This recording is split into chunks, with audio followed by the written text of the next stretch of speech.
Στα πλαίσια του προγράμματος Αθλητικός Προσανατολισμός, ο Σύλλογος Ελλήνων Ολυμπιονικών ανταποκρίθηκε στο αίτημα της δημοσιογραφικής λέσχης του Δημοτικού Σχολείου Δελασάλ, επισκέφτηκε το σχολείο, απάντησε στα ερωτήματα των μαθητών και παρουσίασε τα αθλήματα της κοπηλασίας, του τζούντο, της ξιφασκίας και του μπάσκετ.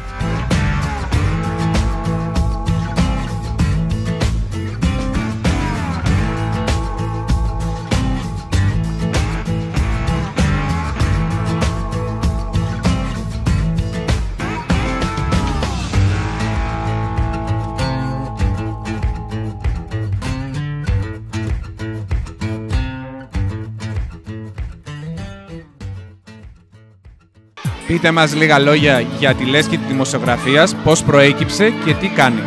Από τα πρώτα χρόνια δημιουργίας του σχολείου, τα παιδιά έρχονταν στους δασκάλους και ζητούσαν να πάρουν συνέντευξη από διάφορους επισκέπτες στο σχολείο μας ή να κάνουν μια ραδιοφωνική εκπομπή.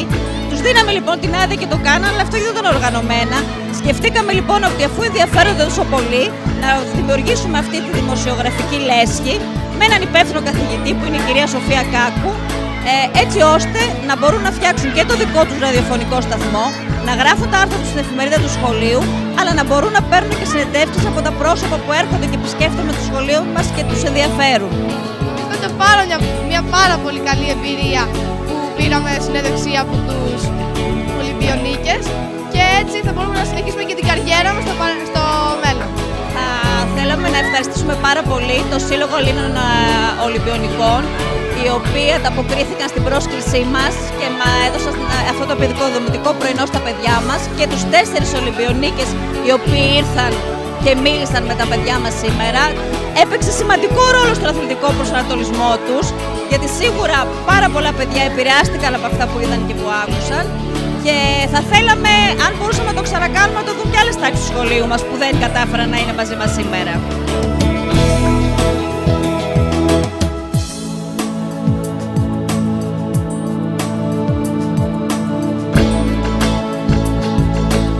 Τα παιδιά δείξαν πάρα πολύ προθυμία να γνωρίσουν τα αθλήματα που τους προβάλαμε, την κοπηλασία, το τζούντο, την ξιφασκία και το μπάσκετ.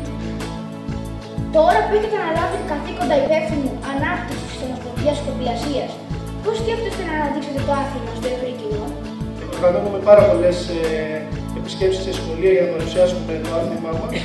Βλέπουμε ότι μέχρι στιγμής έχει πιάσει τόπο, πάρα πολλά παιδιά έρχονται καινούργια να δοκιμάσουμε και πολλά μένουν και συνεχίζουν τον αθλητισμό.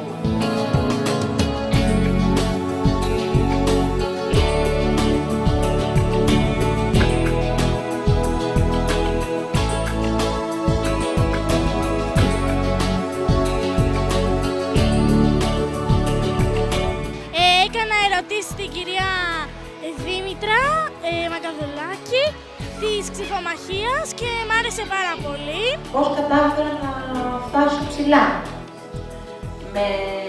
Με πολύ πείσμα, με πολύ προπόνηση, όπως χρειάζεται άλλωστε σε όλα τα αθλήματα, συγκεντρωμένη στους στόχους μου που μου έδιναν κάθε φορά οι προπονητές μου και πάνω απ' όλα που έθετα εγώ στον εαυτό μου.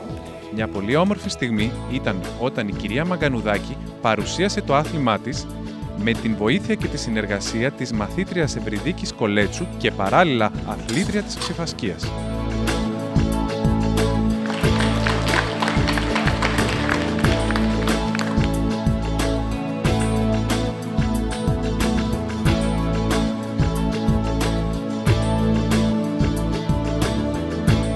Ο Τζίγκο Ρογκάνο, που ήταν ο ιδρυτής του τζούντο, θέλησε να δημιουργήσει ένα άθλημα το οποίο να μην είναι βίο και να έχει σκληρότητα η οποία δεν χρειάζεται. Έτσι δημιούργησε το δρόμο της ευγένειας, που σημαίνει μεταφρασμένα το τζούντο, και σκοπός του είναι να επιβληθούμε στον αντίπαλό μας χωρίς να τον καταστρέψουμε. Εντύπωση έκανε η ερώτηση του Θοδωρή, ο οποίος ζήτησε από την κυρία Καραγιανοπούλου να ενημερώσει το κοινό αν χρειάστηκε ποτέ να εφαρμόσει τις τεχνικές του αθλήματός της για να προστατευτεί στην καθημερινή της ζωή. Πατούσα κι εγώ μια φορά στον δρόμο και είχα την τσάντα μου στο χέρι και πήγαινα χωρίς να έχω υποψιαστεί τίποτα, περπατούσα και πήγα περπατούσα. Τι γίνεται, έρχεται κάποιος στην μουσική, κάνω το πιάσει και τον ρίχνω.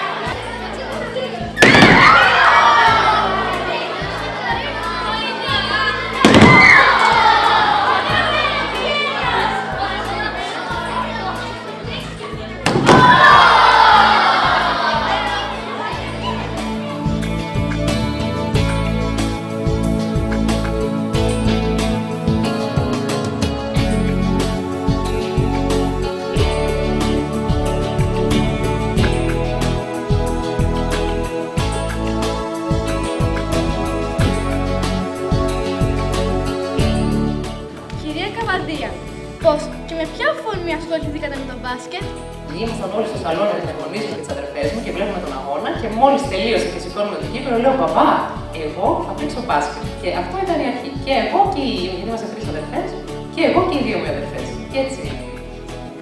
Η πιο όμορφη στιγμή σήμερα ήταν όταν πήγα στη διαδικασία να δουλέψω μαζί με τα παιδιά και να τους δείξω πώς να σουτάρουν. Είδαμε τι ενθουσιασμό και τι όρεξη λειτουργούν και πόσο ανάγκη έχουν να μάθουν αυτό το άθλημα του μπάσκετ. Επίσης μου άρεσε πάρα πολύ μετά που θέλανε τόσο πολλά αυτόγραφα και δείχναν αυτόν τον ενθουσιασμό.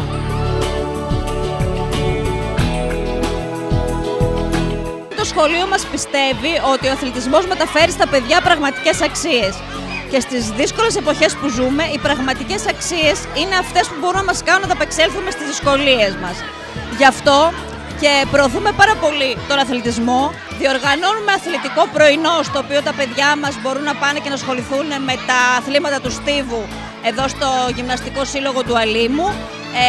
Κάνουμε επισκέψεις στο Καλιμάρμαρο στάδιο και παρακολουθούμε προγράμματα αθλητικά. Και επίσης έχουμε και μία ανοιχτή μέρα, ένα open day, ένα πολιτιστικό διήμερο, στο οποίο μέσα σε όλες τις άλλες δράσεις που έχουμε και πρωταθλήματα μπάσκετ, πινκ-πονγκ, ποδοσφαίρου και γενικά όλων των αθλημάτων, όσο πιο πολλών αθλημάτων μπορούμε. Ήταν μια μεγάλη εμπειρία στη ζωή μας και θα μας εμπνεύσει να γίνουμε πιο μεγάλοι δημοσιογράφοι στο μέλλον.